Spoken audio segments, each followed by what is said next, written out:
Apakah ada salah satu peristiwa yang kamu alami dalam hidupmu? Apakah ada hal yang menyakitkan dalam situasi yang kamu alami selama ini? Saat mendengar pertanyaan ini, terbesit dalam pikiranku ketika mengalami kencing batu atau batu saluran kemih. Ya, pengalaman tersebut cukup menyiksa kan? Tapi, mengapa batu kemih bisa terjadi? Kira-kira terbentuk karena apa ya?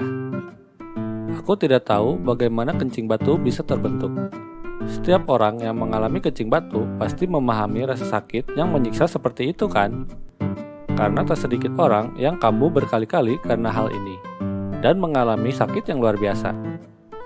Orang yang tidak mengambil tindakan dalam hal tersebut dapat mengalami kekambuhan 50% dalam 10 tahun. Resiko tersebut bukankah hal yang mengkhawatirkan? Saya akan memberikan penjelasan medis menyeluruh mengenai fenomena kencing batu ini. Bagaimana bisa terjadi, bagaimana bisa adanya rasa nyeri, dan apa saja cara untuk mencegah hal tersebut terjadi. Dan saya harap kamu dapat menyimak video ini sampai habis, supaya memiliki pemahaman lengkap mengenai batu saluran kemih. Halo, selamat datang di channel Nasihat Dokter Jepang. Di channel ini, mari kita belajar mengenai pencegahan dan ciri-ciri penyakit dan masalah kesehatan lainnya. Tema kali ini kita akan membahas batu saluran kemih atau yang disebut dengan kencing batu. Mari kita bahas bersama-sama. Seseorang mengeluh setiap malam mengalami punggung yang sakit. Lalu pria itu dibawa lari ke IGD dengan rasa nyeri yang luar biasa sambil berjongkok ke bawah. Dan seorang laki-laki melihatnya. Mungkin orang itu mengalami batu saluran kemih. Saya sering menemui hal ini. Dan pertama kali yang saya pikirkan, apakah ini sebuah penyakit atau pertanda suatu penyakit? Saluran urin yang terhambat akan menimbulkan banyak masalah, seperti rasa sakit pada perut dan sulit untuk buang air kecil. Apabila kondisi tersebut sengaja dibiarkan dan tidak segera ditangani, akan menyebabkan infeksi dan muncul penyakit lainnya. Saya sarankan kamu dapat menonton video ini hingga habis ya. Mari kita langsung saja ke penjelasannya sebagai berikut. Apa sebenarnya batu saluran kemih atau batu kandung kemih ini? Bagaimana kalau kita membahas mengenai saluran kemih terlebih dahulu? Mari kita simak gambar di samping ini. Titik awal dari saluran kemih adalah dari ginjal, dan saluran yang menghubungkannya ke kandung kemih adalah saluran kencing. Dan tabung yang menyimpan air kencing ini merupakan kandung kemih langsung terhubung ke uretra. Begitu proses alur dari buang air kecil atau kencing. Dan untuk benda asing yang berada di saluran ini, biasanya terdapat yang dinamakan batu saluran kemih atau kandung kemih.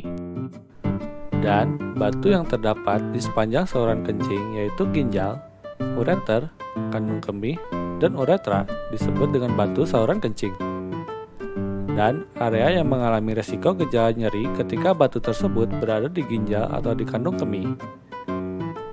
Lalu, di mana seseorang akan mengalami rasa sakit tersebut?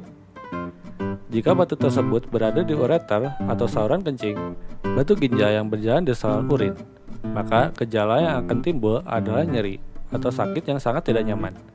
Hal tersebut di dalam dunia medis biasa disebut dengan penyakit batu ginjal. Mari kita bahas mengenai gejala batu saluran kemih yang pertama.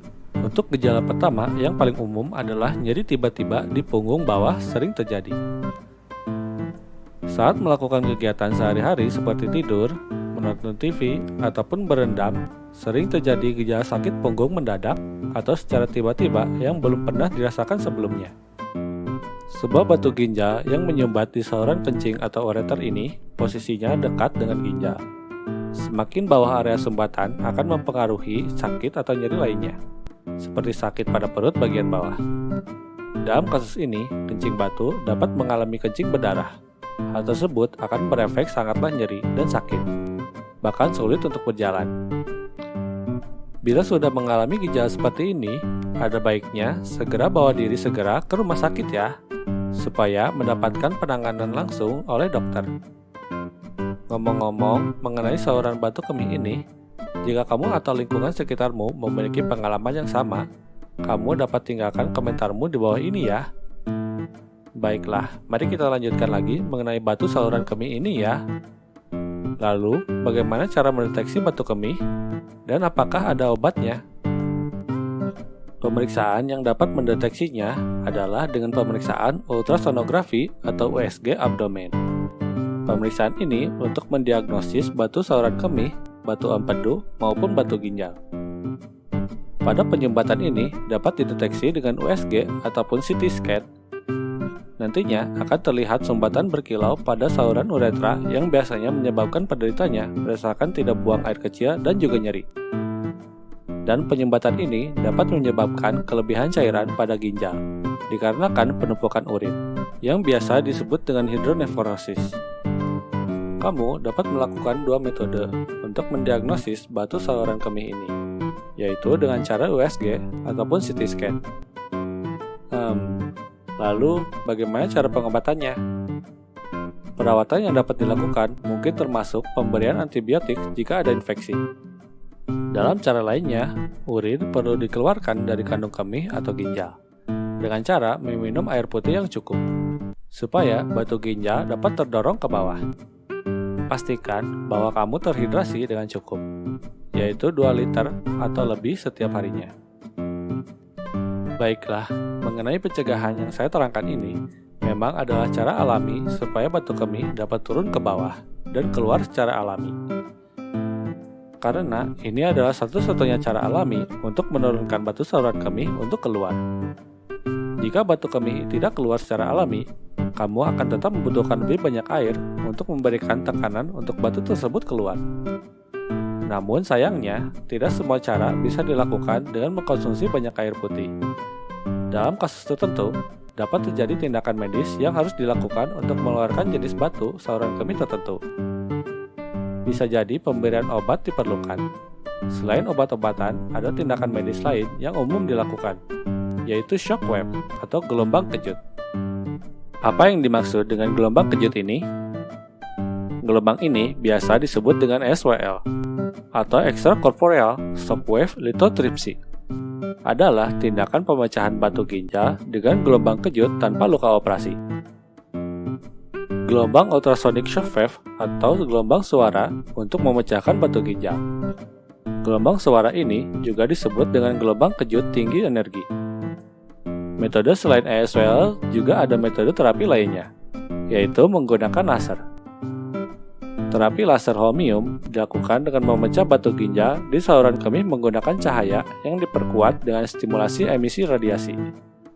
Cahaya tersebut memiliki daya hancur yang kuat, sehingga memungkinkan terapi tanpa bekas luka atau operasi. Begitulah terapi yang dapat dilakukan untuk pengobatannya.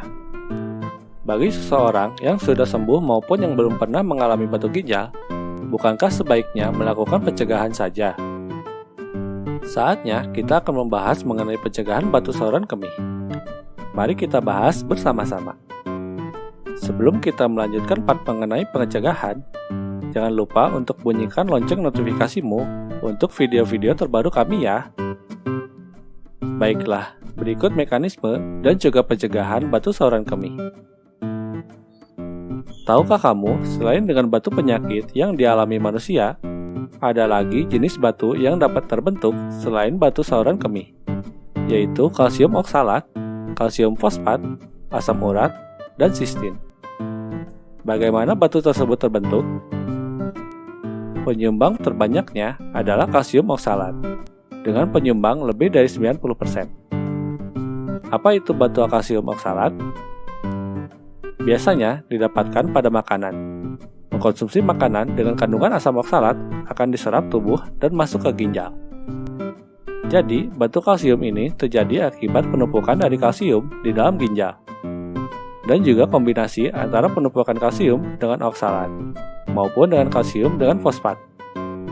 Jadi, semakin banyak kalsium oksalat yang dikonsumsi, semakin tinggi juga resiko terjadinya batu saluran kemih dan saluran batu lainnya. Apa saja sih untuk makanan yang mengandung kalsium oksalat ini? Dengan kandungan tertinggi yang dimiliki pada makanan, ada bayam, selain itu juga ada kubis, kembang kol, dan brokoli. Bukankah makanan ini sangatlah bermanfaat bagi kesehatan? Iya, namun sebaiknya dikonsumsi secukupnya saja ya. Terlebih untuk orang yang rentan akan batu ginjal.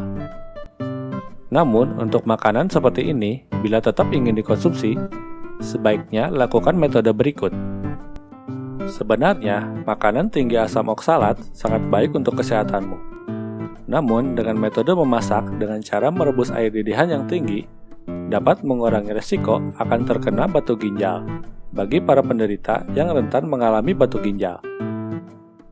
Karena asam oksalat ini dapat larut dalam air ya, maka saat memakan makanan ini, seperti bayam, kubis, kembang kol, dan brokoli, sebaiknya dilakukan perebusan sebelum dikonsumsi ya. Cara pencegahan yang kedua adalah mengkonsumsi kalsium. Loh, kenapa mengkonsumsi kalsium ya? Apakah ada hubungannya dengan penjelasan yang tadi? Pasti kamu bingung. Tenang, akan saya jelaskan. Di masa lalu, ada banyak yang menyatakan bahwa lebih sedikit konsumsi kalsium itu baik. Bahkan di dunia medis saat itu. Namun kenyataannya ada fakta yang mengejutkan, yaitu sebaliknya. Di Amerika telah dilakukan pengujian untuk 90.000 orang yang mengkonsumsi kalsium.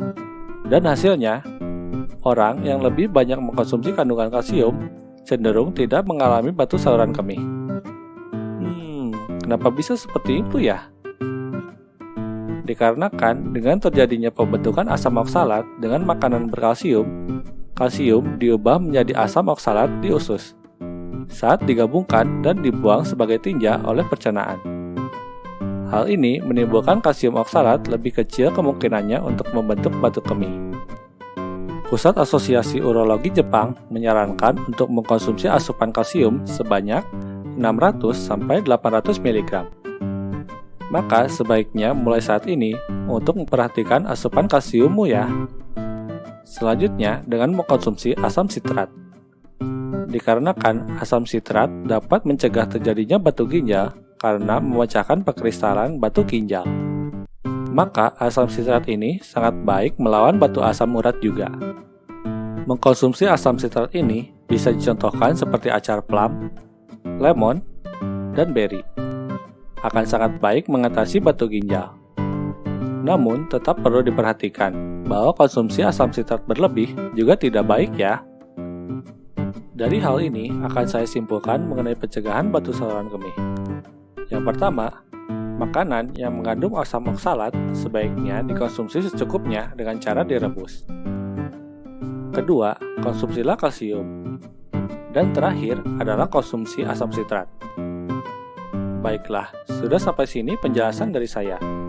Bila kamu menyukai video kami, jangan lupa berikan tombol like pada video ini ya. Sampai jumpa pada video selanjutnya. Sayonara.